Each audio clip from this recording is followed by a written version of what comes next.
मा जाखो गासैथिंबो इनकाउन्टार मानो गोजोन गैला जाखो जोंनिया दिनै स' फुंनि 10 बाजियाव अदालगुरिनि नलबारियाव सासे दुथांखौ पुलिसा इनकाउन्टार खालामदों आरो इनकाउन्टार खालामजानाय दुथांनि मुङा खेनाराम होननानै मिथिनाय जादों आरो सानै दुथांमोन आरो सानैनि सासेया खारलांबाय आरो सासेया इनकाउन्टार जानांबाय लोगोसे सुलुंनिफ्राय मिथिना मोननाय बायदिबा फुंनि 10:30 रिंगासोआव जानाय होननानै सुलुंनिफ्राय मिथिना मोनदों लोगोसे सानै पुलिसनि इन्जरबो जादों जियानो जाया मानो भिडिअखौ नायना लानानै नोंथांमोनहा फंनैसो खोथा बुंगोन।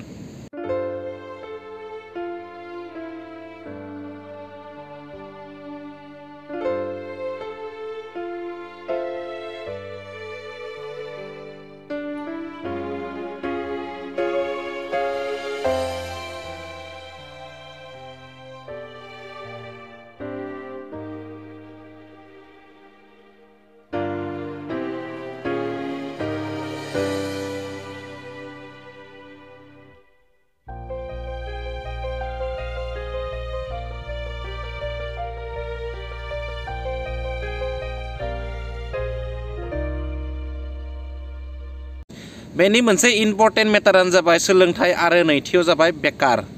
आरो जोंनि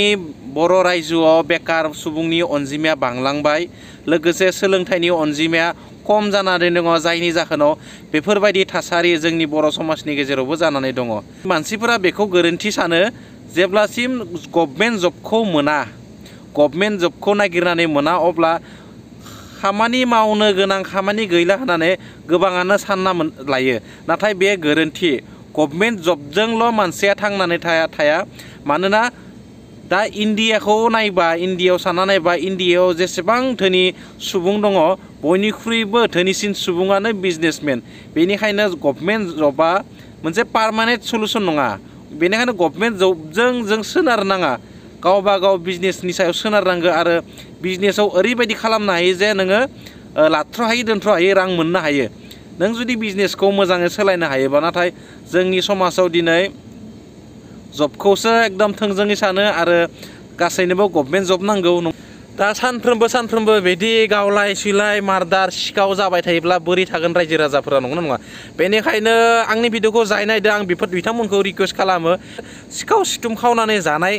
दिनैनि समाजाव बेफोरबायदि खामानिया मोनसे मुगैथावना खामानि आरो बेफोरबायदि मोजां खामानि मावना जानो सोलों बिजनेस माव